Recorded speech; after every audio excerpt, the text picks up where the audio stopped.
Le plan présidentiel de reconstruction et de développement des régions du Nord-Ouest et du Sud-Ouest affiche un bilan satisfaisant 18 mois après le démarrage effectif des activités. C'est ce qui ressort de la 4e session du comité de ce programme qui se tient ce vendredi 8 juillet 2022 à la primature sous la présidence de Confiance Ebounet, le directeur du cabinet des services du Premier ministre. Depuis que le démarrage de ce programme jusqu'à aujourd'hui, nous avons pu réaliser beaucoup d'avancées dans les 3 piliers du programme.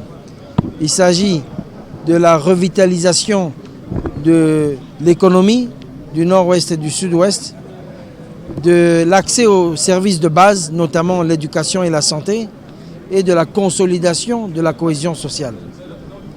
Mais le plus important, c'est que depuis 2 ans que nous travaillons dans ces 2 régions avec pour objectif principal d'assister les populations du Nord-Ouest et du Sud-Ouest qui sont affectées par la crise.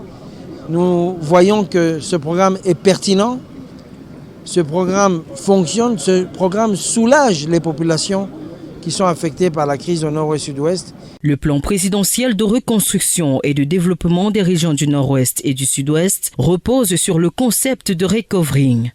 Le concept de recovery, c'est justement de faire en sorte que ceux-là qui peuvent encore travailler, ceux-là qui peuvent encore se remettre sur pied, puissent le faire grâce à ce programme et ne pas tomber dans la dépendance à l'aide humanitaire ou bien devenir tellement vulnérables qu'ils vont dépendre uniquement de l'aide. Donc le recovery, ce n'est pas de l'aide, c'est plutôt d'aider les gens à se remettre sur leurs pieds, à pouvoir reprendre leurs activités économiques, à pouvoir envoyer leurs enfants à l'école et à pouvoir promouvoir des activités de la cohésion sociale. Le financement du programme piloté par Paul Tasson, le coordonnateur national et mis en œuvre par le Programme des Nations Unies pour le développement, provient à 75% du gouvernement camerounais, le principal bailleur. Ensuite, le Japon, le secteur privé et le PNUD pour un total de 11,9 milliards de francs CFA. Le Cameroun annonce également un deuxième financement de 10 milliards de francs CFA au cours de cet exercice budgétaire pour relever ces régions ô combien importantes.